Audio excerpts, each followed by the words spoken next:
Israeli military has confirmed that it has been flooding tunnels used by Hamas under the territory. The army said that it was channeling, quote, large volumes of water into Hamas's tunnel network, but claimed it was making sure groundwater wasn't affected. Israeli media reported in December that Israeli forces were testing using seawater to flood the tunnels.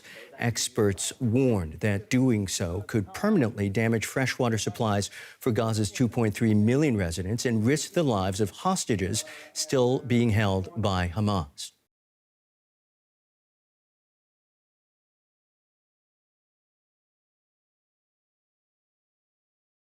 These black plastic bags were thrown out like rubbish. Inside, locals found the decomposing remains of about 30 people. The Palestinian Foreign Ministry says the victims were blindfolded with their hands tied behind their backs. Heavy rain in the north has flooded the Jabalia refugee camp in Gaza City.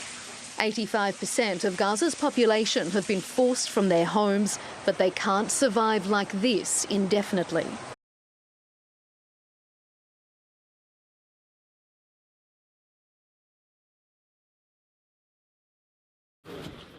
Released prisoners of war returning to home soil.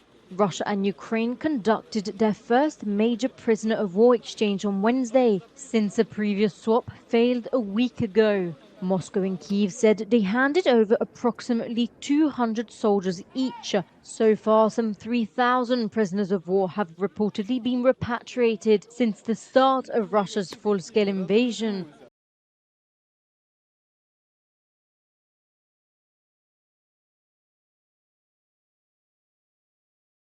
This morning, the Pentagon has signaled it's moving ahead with President Biden's decision to retaliate against Iranian-backed fighters in response to Sunday's drone attack on a U.S. base in Jordan that killed 3 American soldiers. President Biden blames Iran for arming the radical militants who carried out the deadly attack. He told reporters yesterday he's already decided how the U.S. will respond, adding the White House wants to avoid a broader war in the Middle East.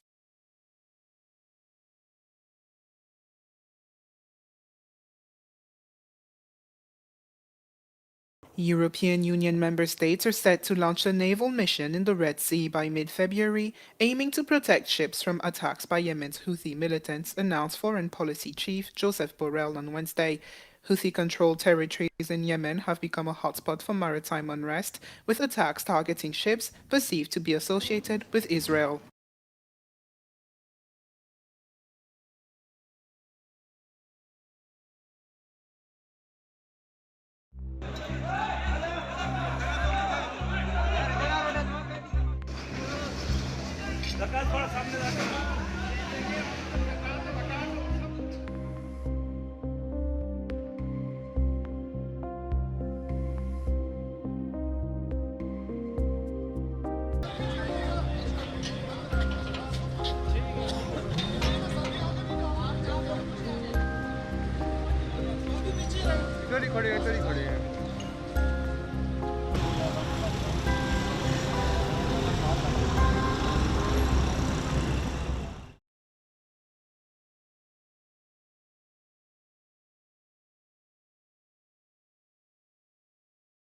Myanmar's military government is extending the state of emergency that it imposed after seizing powers 2 years ago.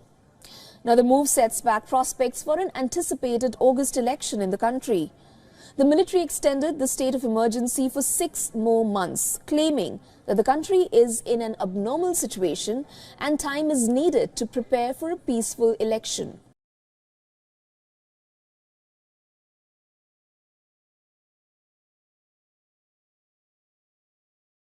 Kenya's President William Ruto has said that he's going to go ahead with plans of sending 1,000 police officers to Haiti to help tackle violence over there. He said that they're going to be sent to the Caribbean country as early as next week.